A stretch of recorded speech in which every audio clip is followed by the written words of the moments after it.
Is the media deliberately scaring people about North Korea? Are Republicans really willing to cancel the 2020 election? And we're about to have on the famous, infamous, most important guy in America today, James Damore, the Google memo guy, in just a second. I'm Ben Shapiro. This is The Ben Shapiro Show.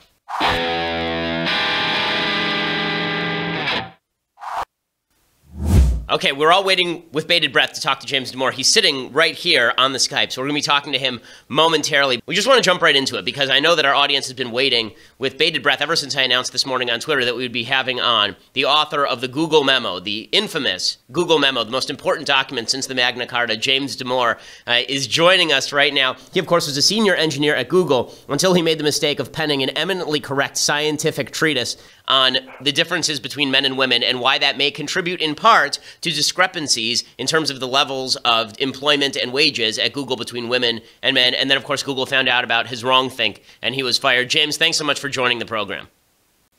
Yeah, thanks a lot. Okay, so let me just jump right in here. And I want to ask you, to start, you've alleged that there's actually some illegal activity going on at Google. Because that's why presumably they should be in trouble for firing you, because it's an at-will state. California's an at-will state. Anybody can be fired for any reason. But according to the National Labor Relations Board, you cannot be fired if you're whistleblowing. So what is the purported illegal activity that's going on at Google that you were attempting to expose? So part of it is that they treat people differently in the hiring process depending on what their race or gender is. And some teams will preferentially choose certain groups. Okay, so you've also said that they have these sort of super secret diversity sessions in which they discuss all of this. Can you take us inside one of those? What does that look like from the inside?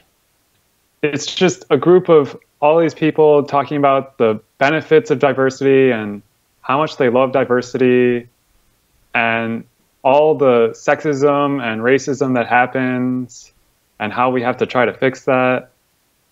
Okay, we know that Google has spent some $265 million apparently trying to increase their diversity ratios, and this, of course, has been a wild fail. Well, I've read your memo at least 3 times now because I just want to make sure I'm not crazy, because if you watch the media coverage of your memo, it is not in any way related to the actual content of the memo. The media has made a bunch of different claims about the memo. They've said that you were saying in the memo that women are biologically unfit for tech. That was a chyron on CNN. Were you making the claim, James Damore, Google memo guy, were you making the claim that women are biologically unfit for the tech industry?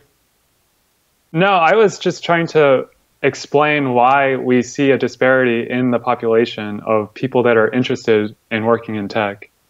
And you can see that right there. I mean, I'm quoting your memo back to you here, but it says, I'm not saying that all men differ from all women in the following ways so that these differences are just. I'm simply stating that the distribution of preferences and abilities of men and women differ in part due to biological causes. This has been translated by the left into you are saying that women ought not work in tech or they're unqualified for tech.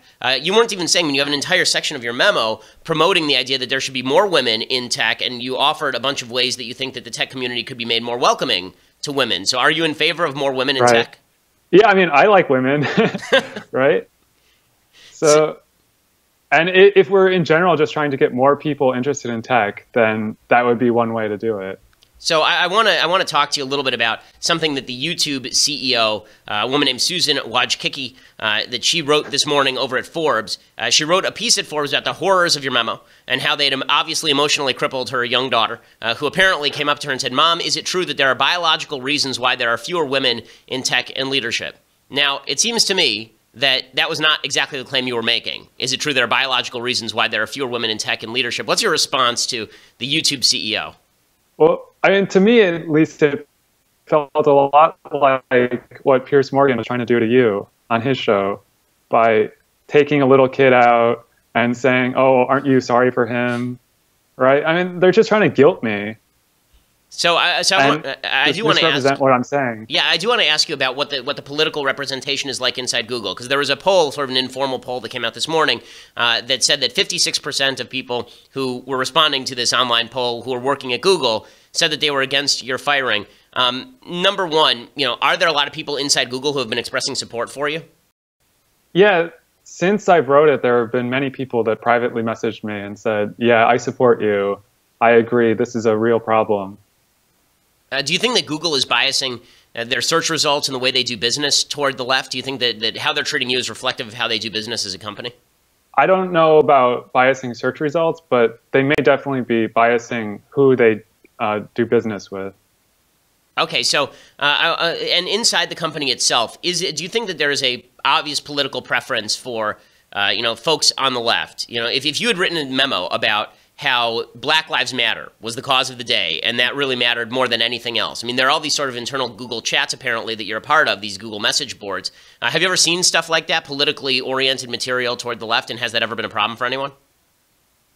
Yeah, so you can openly shame white people or all men, and we do this in our company-wide meetings.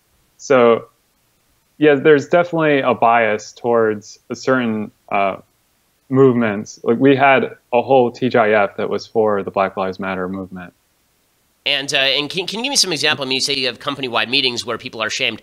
What does that sound like? Can you give me an example of some stuff that people have said? So, one example was just that someone wrote a question, and then it had something to do with gender. She was a woman, and out of 300 votes, 50 of them were downvoted. And she was complaining about how she didn't feel included at Google because she got 1/6 of them downvotes. And there were many other just random examples. Okay, so with all of this said, number one, I think you have a lot of broad public support, obviously. But what do you think this says about the left's views of science? Because there's an article in Slate, for example, today saying science is bad now. We've now found that science is bad.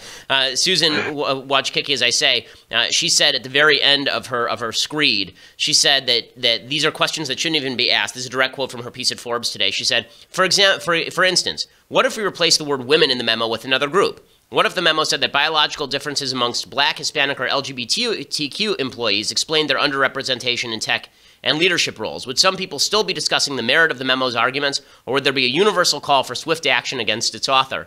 What do you make of the left's essentially saying that questions can never be asked about topics where the answer may not favor what the left wishes it to say? Yeah, they're at least just putting their ideology before truth in these cases, and she's just trying to guilt me by association with like Nazis or something. And when one group is just trying to guilt you and call you names, and the other is actually using evidence and science, you really know which side is actually seeking truth. And this, I think, was one of the points that is why this story has captured the imagination, is because the memo itself is really moderate in tone and tenor. Even people like Kirsten Powers, who are on the left, have said they really don't see what the big problem here is or why people are going nuts over it. And yet you step out of line at a company like Google. And the reason people are freaked out about this is obviously Google's a super powerful company. But this happens inside Hollywood all the time. This happens inside journalistic institutions all the time, obviously. So James Damore, Google memo guy, what comes next for you? I've offered you off the air. I offered you a columnist gig to write about STEM issues, particularly with regard to differences between men and women in social science data and all of this. But I assume that you have job offers that are coming in from a wide variety of sources. What comes next for you now that Google is no longer in your future? Yeah, I'm still evaluating all my options. It's been a really busy past few days. And I've heard also that you were offered a position by WikiLeaks. I would urge you not to take that. I think that is probably a bad career move, but it's up to you. You're a free man. Well, thank you for writing this memo, because I think obviously when more truth is promulgated, it's a better country. And please keep us updated as far as your own lawsuit. Is that actually going to happen, or is that just a possibility at this point, a lawsuit against Google? Yeah, it's a possibility. I'm definitely pursuing it, though.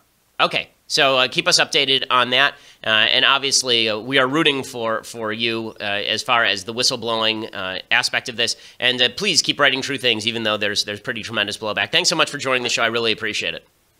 All right, thanks. Thanks. That's James Damore. He's the senior engineer at Google who penned that diversity memo regarding why Google should change its practices if it wants to attract more women, actually. And he got shellacked for it by the left and fired from Google for that. James Damore, senior engineer at Google, thanks so much. Okay, so In other news, I want to talk about what's going on with North Korea, because obviously this continues to unfold. Let's start with Brian Williams. So Brian Williams, who should not be a member of the media after repeatedly lying about his own past over and over and over, Brian Williams was on MSNBC last night, where he is still respected because it's MSNBC, and Brian Williams said that the reason that the media are covering North Korea in such insane terms is because it is their job to scare people. Now, before we get to Brian Williams on this, I do want to say that I think that a lot of this is overblown. Okay, North Korea has been pursuing nuclear weapons for a long time. They've had nuclear weapons for a long time. Obviously, it's not good if an ICBM is capable of reaching the United States, but mutually assured destruction is still a thing. And Kim Jong-un or his successors, they would be fools, absolute fools, if they were to try and attack the United States. We would wipe them off the face of the earth in no time flat. I mean, legitimately, if they fired a nuke at us, they would be toast. Their country would be a sea of glass within moments. I mean, this is not even talking about the USSR, right? The fact is that even if their missile hit here, it would do, awful, awful damage. That would be terrible. But we would survive it, and then we would nuke the living crap out of them, and that would be the end of that. So mutually assured destruction is still a thing. South Korea, it's a little bit more tenuous, because North Korea has been pursuing violent incidents against South Korea for years and years and years and years. They sank a South Korean ship a few years back. They killed a member of the North Korean leader's family with VX gas, at nerve gas at like an airport. So if you're South Korea, mutually assured destruction actually doesn't do the trick for you, because you always have to fear that there's going to be a conventional war under the umbrella of the mutually assured destruction with the North Koreans. But for the United States, are we deeply worried that they're going to destroy us? No, we're not deeply worried they're going to destroy us. I'm not losing a lot of sleep over the possibility that LA is going to be destroyed, even though we are under the umbrella of the North Korean nuclear missile. I'm really, I think that a lot of this is hyped to the extreme. But Brian Williams says that the media have a duty to hype this to the extreme. Our job tonight actually is to scare people to death on this subject, so the talk isn't as free as it is about a preemptive or surgical military strike. Okay, why is it their job to scare people to death? And this is the problem with the media. The media sees it as their job to push you into a certain position. They see it as their job to evoke a certain emotional response in you. And it's something that we ought to keep in mind when we look at media coverage of world events. For many members of the media, it is not just about covering the events that are important to you. It is about trying to cover the events so as to evoke an emotional response in a particular way. Another example of this today on an unrelated topic. So there's a poll that lefties are passing around from the Washington Post that says 52% of Republicans would support the postponement of the 2020 election if President Trump called for such a postponement. Right, shocking result. Over half of Republicans would be fine with postponing the 2020 election if Trump claimed voter fraud and said that he didn't want to hold it. The poll showed that 56% of Republicans would be fine with postponing it if Congress were to support Trump in that effort. Okay, so you're getting a lot of think pieces from the left. Speaking of the media, though, pushing people to an emotional response, it's important to know how they got this particular result. This was a push poll by the Washington Post. First, it asked respondents if voter fraud was real. Then it asked them if they thought that it occurred, and if Trump won the popular vote. And then finally, it asked them if Trump said that it occurred, would they be in favor of postponing the election? So are these good results? No, they're not good results. But is it true that more than half of Republicans would be fine with postponing the 2020 election? I highly, highly doubt it. Also important to recognize that these sort of push polls exist from both sides. You know, in 2016, there was a poll from WPA Research that found that 2/3 of Democrats would take an unconstitutional third Obama term over Hillary Clinton. A poll in November 14 from The Economist found that 39% of Democrats wish the Constitution would be changed to that purpose. So a couple of lessons from these things. First lesson is most people only like the rules if they benefit them. They only like the elections every 4 years if their guy's not in power. But the more important thing is that the media attempt to gain a particular headline, and very often they are attempting to get to that headline via the questions they ask. And you can see it even, look, in the interviews that I do. Obviously, when I ask a question, I'm expecting a particular response from people. When I talk to James Damore, I'm questioning him in a way that I think is important, but obviously the responses that he gives are ones that I'm looking for, right? I mean, I'm not questioning him as a feminist would, who's looking for a different response from James Damore. You know, that's the way the media works, and so you should always take that into account when you look at the coverage of North Korea. So the media yesterday was going nuts over Trump's apparently provocative threats. Fire and the fury and the fire, the power, the glory, the fury, fire, power, glory, huge emissaries, bands of evil, right? They were going nuts over Trump's over-the-top language. But the reality is, does any of that make a huge difference in all of this?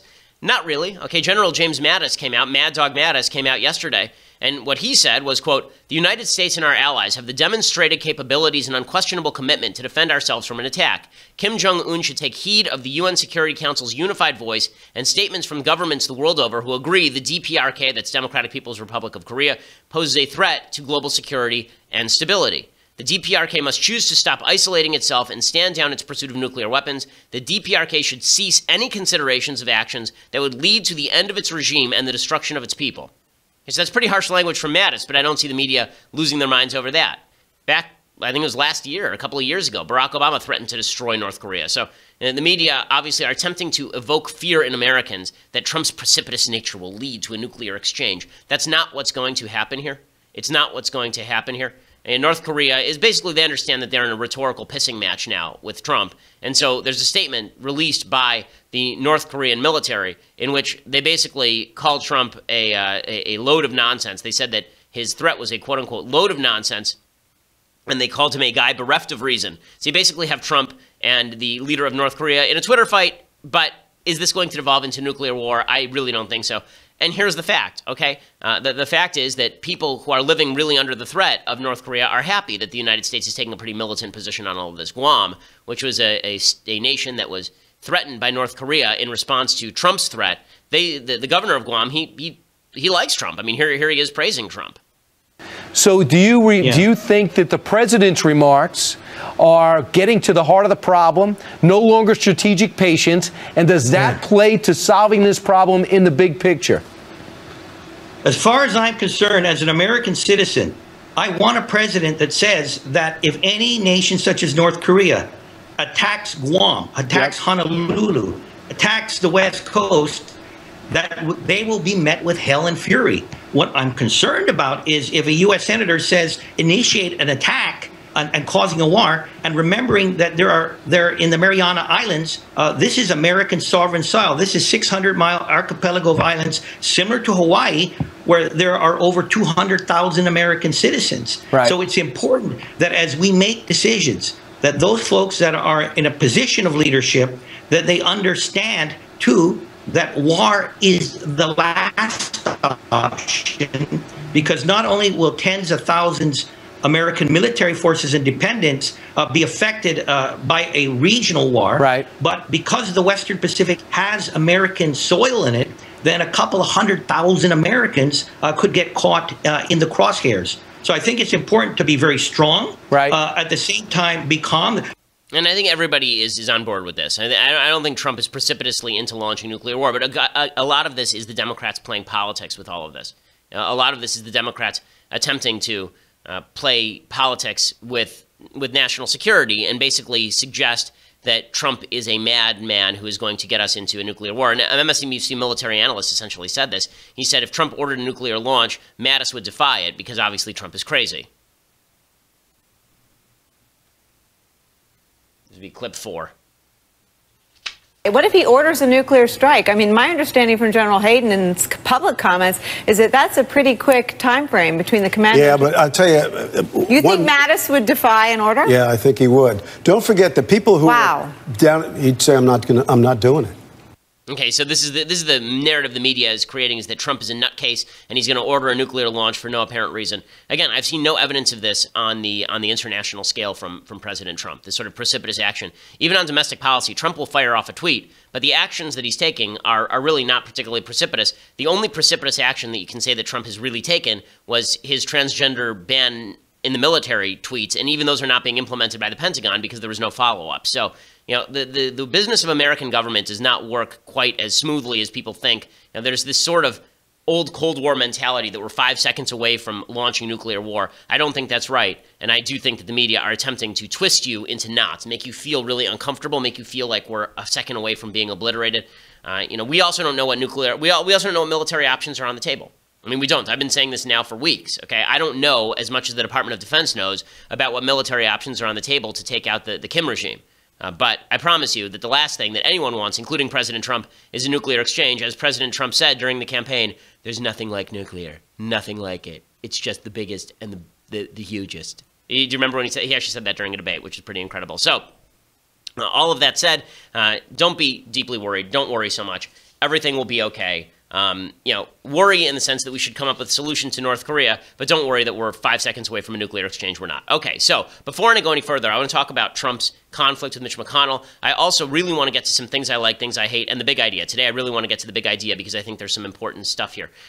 There is a bit of a conflict breaking out now between President Trump and Mitch McConnell. And that's not because Trump and McConnell disagree on policy as much as it is because Trump doesn't like when people insult him. And this is my biggest problem with Trump attacking McConnell. If you want to attack McConnell on policy, I'm totally fine with that. McConnell has not been an effective Senate Majority Leader thus far, clearly. Okay, if you're just attacking McConnell because you're mad at him, then that's a whole different story. It seems that he's attacking McConnell because he's mad at him, not on policy. If you're really mad at McConnell on policy, he wouldn't be backing Luther Strange in Alabama, who's sort of a moderate Republican who backs McConnell's play over a couple of other candidates like Roy Moore in Alabama. So what this really says to me is that Trump is still being driven by personal animus for particular political figures, not being driven by policy considerations, which is a problem, right? I want to see the policy. I don't care about the personal animus. I don't care about Trump's personal issues. I don't care that Trump likes McConnell. That makes no difference to me. It makes a difference to me whether we get the policies that I would like to see, right? And that's what should make a difference to you. You shouldn't be upset if Trump is mad at McConnell or McConnell's upset at Trump. Who cares? This isn't a soap opera. You should be much more upset if you're not getting the policies that were promised to you. So Trump was ripping McConnell on Twitter. It all started because McConnell stated at some Rotary Club meeting that Trump had excessive expectations of what the Senate could do. The storyline is that we haven't done much is because in part, the president and others have set these early timelines about things need to be done by a certain point. Now, our new president had, of course, not been in this line of work before, and I think had excessive expectations about how quickly things happen in the democratic process. And so part of the reason I think people feel like we're underperforming is because too many kind of artificial deadlines, unrelated to the reality of the complexity of legislating, may not have been fully understood. And of course, our political adversaries would love to say that anytime. Okay, so McConnell is not totally wrong on this. I mean, the fact is that President Trump doesn't understand how the vagaries of the Senate work, and so he's upset with it. But Trump is right when he says this to McConnell. So here he tweets back at McConnell, and he tweets, Senator Mitch McConnell said I had excessive expectations, but I don't think so. After 7 years of hearing repeal and replace, why not done? Fair question. Trump should ask himself that because he wasn't particularly active, as we pointed out at the time, in pushing this thing beyond the last couple of weeks and didn't understand the policy. But, that's not a wrong demand. I would hope that Trump's personal animus for Mitch McConnell turns into him actually demanding policies that I like from Mitch McConnell and McConnell caving. That's what I would like to see. But as even Laura Ingraham is noting, it's hard for Trump to be ripping McConnell at the same time he's providing McConnell with more senators who agree with McConnell. President Trump came out and endorsed Luther Strange in that Alabama special election for Jeff Sessions' seat. Now, Luther Strange was appointed, so he's the incumbent for the time being. But there's all these other people running, including Mo Brooks and Judge Roy Moore is running. And so they're probably going to have a runoff because no one will get a majority. But Donald Trump came out and endorsed the incumbent, more of an establishment guy, Luther Strange, and that is very interesting because that's Mitch McConnell's favorite pick. Right, and Laura Ingraham is acknowledging this. This is obviously true. So if Trump is going to go after members of the Republican Party, let's do it on the basis of policy. What I don't want and what I sort of see happening, which is not particularly encouraging to me, is that President Trump is mad at leaders of the Republican Party, and you could easily see Chuck Schumer making an overture to him after the 2018 election and Trump swiveling left in order to work with people who are praising him more fulsomely. And gaining praise from the New York Times in the process. That's the scary part of all of this in terms of policy. Okay, I want to get to things I like and things I hate in the big idea, but before we do all of that, you're going to have to go over to dailywire.com and subscribe. We bring you the greatest of content, okay? $9.99 a month means that not only do you get to see this most watched and this most listened to news and politics podcast in the country, according to iTunes. We're still number 2 to Oprah, people. We're still number 2 to Oprah. Oprah delenda est. She must be defeated. So go and leave a review and subscribe. But not only do you get our show when you subscribe for $9.99 a month over at dailywire.com, you also get Andrew Klavan's show, which is surging up the iTunes charts. You get Michael Knowles' show live. You get the whole thing live. You get to be part of their mailbag. You get to be part of my mailbag. We're doing that tomorrow. So you get all of that. And if you get an annual subscription, you get this, the very finest of tumblers, Leftist Tears, hot or cold, the tumbler, incomparable, indescribable until you hold it in your hands. You will never be able to understand the glories of it. And all it will cost you is $99 annual membership, which comes along with all the other great things I just told you about. Again, if you just want to listen later, go over to iTunes or SoundCloud, leave us a review. We definitely appreciate it. We are the top news and politics podcast in America.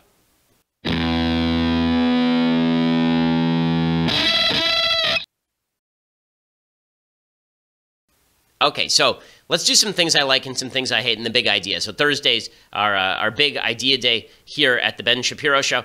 So let's first start with things I like. So, we were talking about communism, and I thought that it would be worthwhile to recommend a book about North Korea in case you are interested in what North Korea is actually like today. The book is by Andrei Lankoff, and it's called The Real North Korea, Life and Politics in the Failed Stalinist Utopia.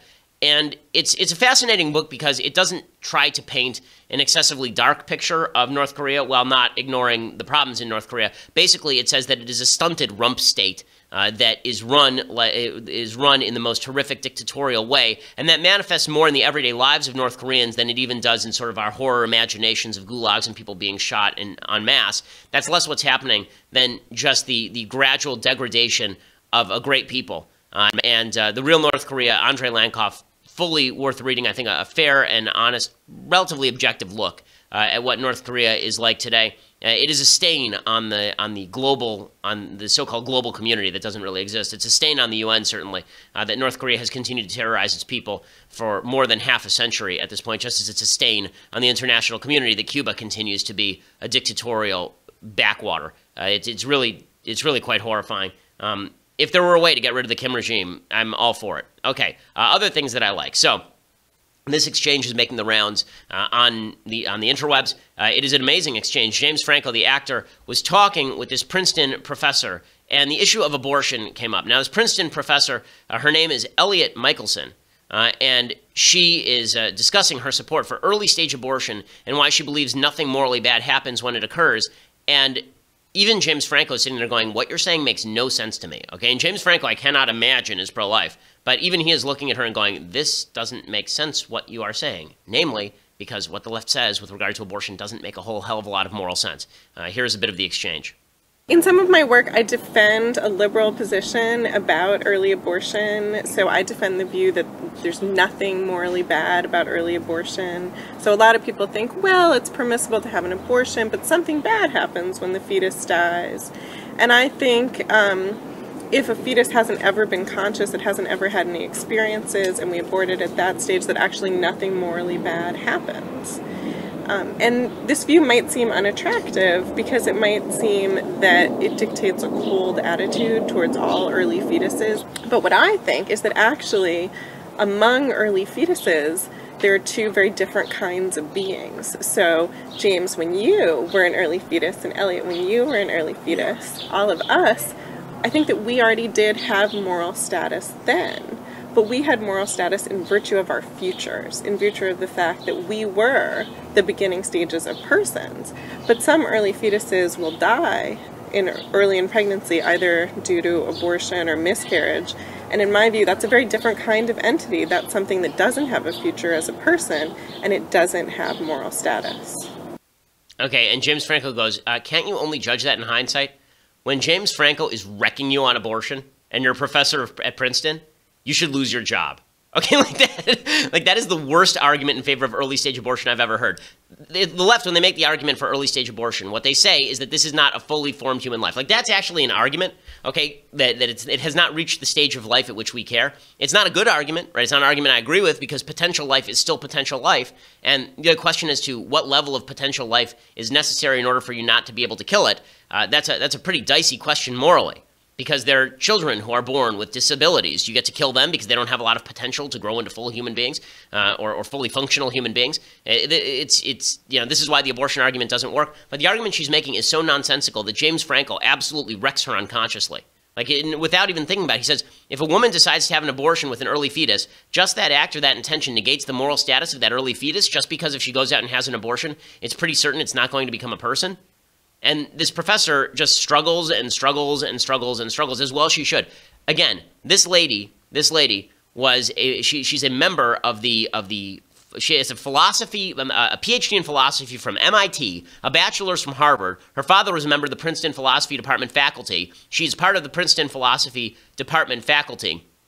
And she teaches courses called Designing Life, the Ethics of Creation and Its Control, and Morality in the Face of Moral Ignorance. Okay, this lady should not be able to teach a course called Morality in the Face of Moral Ignorance when James Franco, again, James Franco, a guy who looks like he maybe has 7 brain cells that he can rub together, is wrecking her unconsciously on abortion. Like when even James Franco's going, this doesn't make a lot of sense to me because it makes no sense.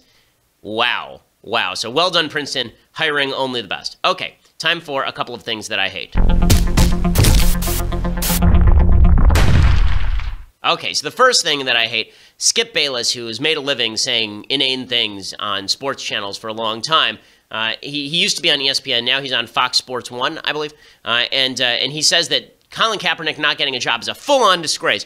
Black players should boycott games in the NFL if Colin Kaepernick, a terrible quarterback, does not get a job. It's an easy cop-out. It's an easy, right. It's an easy cop-out to say it's because of the flag, and it's not because the subject that he is protesting makes you uncomfortable. But you know what, Joe? Guess what they used to do, Skip? The NFL used to charge the military to have the servicemen walk out on the Terrible. field. It wasn't until they got the whistle got uncovered that they were charging that they gave the money back. Well, So they really love the military, but if you want to walk on our I'm going field. to say one last thing. If the black players would unite and say, we will not play game 1 this year, I promise you it would have impact. Oh, yeah. It would get something absolutely. done. Of course, it would be Yep. Skip 100%. Earth-shattering, just earth-shattering. It'll be unbelievable. It'll be huge. It'll be incredible. Blah, blah. No, okay? No, that's not correct. Okay, the fact is all that will happen is that people will stop actually going to games because people will assume that we are now going to use the NFL as a cram down for leftist politics. Viewership dropped relatively dramatically last year, thanks in large part to Colin Kaepernick and other players protesting the national anthem.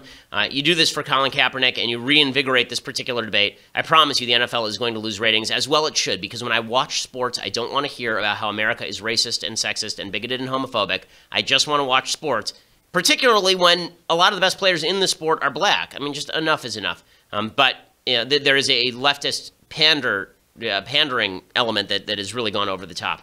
Okay, other things that I hate. So Bernie Sanders cut a commercial, and this just demonstrates how far left the left wing has moved. Bernie Sanders cut a commercial about Medicare for all. Look who he is using as a sort of moral guideposts in discussing Medicare for all. Number 2. Bernie Sanders is the only one who's been advocating for single payer Insurance, Medicare for all, the kind that Canadians have, the kind that every other civilized democracy on the planet has. I would make sure that employers Jon are Stewart. not responsible for the health care. What that would do is free people up to have more mobility in terms of changing jobs, in terms of not worrying about illness, putting them into bankruptcy, and all those types of situations that we're in now. And the only way to do that is through a single-payer system. Congratulations. Thank you. I just want to say, as an election year, Win Butler. The U.S. has a lot. Singer, Arcade Fire. Taking care of people. And I think so we're talking about celebrity stuff, not politics. Congratulations on your MVP. Are we now at the point where the country does need to think about some sort of single-payer system? With my limited knowledge, Warren Buffett. Okay, so it's like this group of deplorables who have decided that single-payer is just grand and great. Do any of these people actually use single-payer? Of course not. All of these people are extraordinarily wealthy. All of them pay for their own insurance. All of them have top-notch insurance. Single-payer healthcare, this idea of Medicare for all. Okay, there have been studies that have been done that show that on 16 out of 40 health measurements, Medicare provides less than 2/3 of the people on Medicare with satisfactory results on 16 out of 40 measures. Medicare is wildly expensive. It has blown out the budget of the federal government to a tremendous extent. It's going to continue to blow out the budget to a tremendous extent. Doctors are overburdened. They're not taking a lot of Medicare patients. They won't take new Medicare patients. Even the idea that you're going to purchase supplementary insurance, that's only going to last if there are doctors who take the supplementary insurance plus the Medicare. And a lot of doctors are saying, I'm not even going to work in the Medicare system because the reimbursement rates are too low. So no, none of this makes any sense, but it just demonstrates the coalition of the far left is growing, but it's still reliant on these tent poles of insanity, people like Bernie Sanders. Okay, so now I want to talk about the big idea. I want to talk about this last week a little bit, and we ran out of time on it. But there's this idea that you see sometimes discussed in philosophical circles, Athens versus Jerusalem. The idea that Western civilization is built on these twin poles, Athens and Jerusalem. Athens being the idea of Greek reason, people like Plato and Aristotle and Socrates, morons, sorry, Princess Bride. And then the other pole would be Jerusalem, that pole being the idea of faith. So faith and reason are the twin pillars of American society. What you're watching right now in action, it's really fascinating, is that if one of those poles falls, both of the poles fall. Okay, if reason falls, then religion can't last on its own. And if religion falls, then reason can't last on its own. We now live in a secular society where Jerusalem has largely fallen, where people have decided that faith in a creator who cares about you, cares what you do morally, and has created a rational system capable of our interpretation because we're human beings made in his image. As that pole has fallen in esteem in American circles, in secular circles, then science is the next thing to fall. Because without the idea of a rational universe and a rational creator and a rationally articulable system and people who are capable of grasping huge swaths of that system, you end up with people basically saying that science should no longer be a thing. So Slate has an article out today talking about how science is bad. Right? Science is actively bad because it creates this idea that science is going to govern all of us and that there are objective standards of right and wrong, or more importantly, objective standards of true and false. Science can't tell you right and wrong, but science should be able to tell you true and false in scientific terms. The left is saying science can't even do that anymore. Science can't even do that because we live in a universe where cause and effect aren't really things. They're just things that we perceive to be, that science is all about the idea of hypotheses being verified, but those hypotheses depend on the ideas that come out of biased brains, and so there's no way to really get to a scientific truth. And so you're seeing the left do this because the left is looking at science, and they're saying science is coming up with results that we don't like, so science itself should be undermined. Without the faith in a rational creator and a rational universe capable of our penetration, it's very difficult to make the case that science ought to be the gold standard in terms of how we live. Beyond that, religion creates the notion of free will and personal responsibility. How do you build a society along those lines, on scientific lines, if you don't believe in any of those things? The tragedy of Western civilization is that if you look back at Aristotle and Plato were attempting to grasp at the infinite, right? When they talk about Plato's cave, this idea that we are all sitting in a cave and we see shadows on the wall, but there's something out there that we can't fully grasp, but we can sort of grasp the shadows, but we're grasping in darkness. You know, that idea brought to fruition by Aristotle in the idea of the forms. There's a reason that religion, when Aristotle's work was rediscovered in the late first millennium, it was taken in by a lot of Christian scholars like Thomas Aquinas and merged with religion. In Judaism, Maimonides tried to do the same thing, looked at Aristotle and saw a religious thinker, a secular but religious thinker, a rational thinker who is attempting to reach out to the idea of the infinite. What is it about the universe that allows us to grasp it in so much of its complexity, but not grasp its purposes? Why is that there? Right? This is the big question that animates all of human life and all of human reason and the striving. And the religious community takes that question and they say, okay, here's our answer to the why, but science is going to have to tell you the what. We're going to have to use reason to grasp God, but it's important to grasp God. Why? Because God is involved in your life, cares about you, wants things wants you to succeed, wants you to make good decisions. God is offering you a directionality to history, right? The idea of a messianic future that we can all move toward. Right? That's something that Judeo-Christian religion very strongly believes in, and free will, right? We are not determined by the stars, which was sort of an ancient idea that the stars determine our fates. Right? We are determined by our own capacity to make decisions in the world. You combine that with the power of human reason, and you end up creating the most glorious civilization in the history of mankind. But over time, science ate religion, and now a sort of bizarre spiritualism is eating science, because people still have the desire to grasp out at the infinite, and they're looking at science and saying, you're not getting me there. And so basically, the Enlightenment comes out of these twin poles. The Enlightenment comes out of the idea that there's a faith-based universe out there that we can attempt to grasp using Aristotelian reason and using science. And this results in the idea of natural rights, right? Natural rights is a God-based system. We can create a rational, reasonable, freedom-based system, but only if we believe that there is a God who made us in his image. And these were the twin poles of the Enlightenment. And then science says, you know what? Let's apply the standards of science to religion. Okay, religion is unverifiable. Therefore, we can't say anything about it. And then science gets even more provocative. Science says, not only can't we prove religion, religion is false.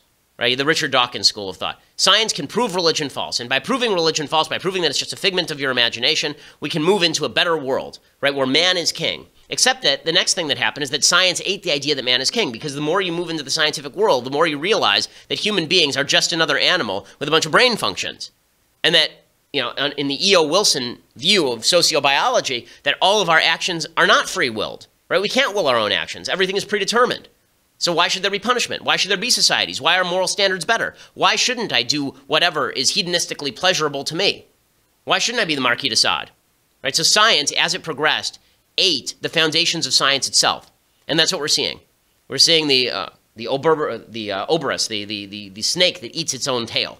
Right? That's what's happening with science right now, because once you disconnect science from faith in a rational universe with a rational creator who cares about us, then you lose, number one, the impetus to actually seek out the universe. Number two, you lose the faith that there is a rational universe to be comprehended. And number three, you lose the free will that would drive you to do all of these things.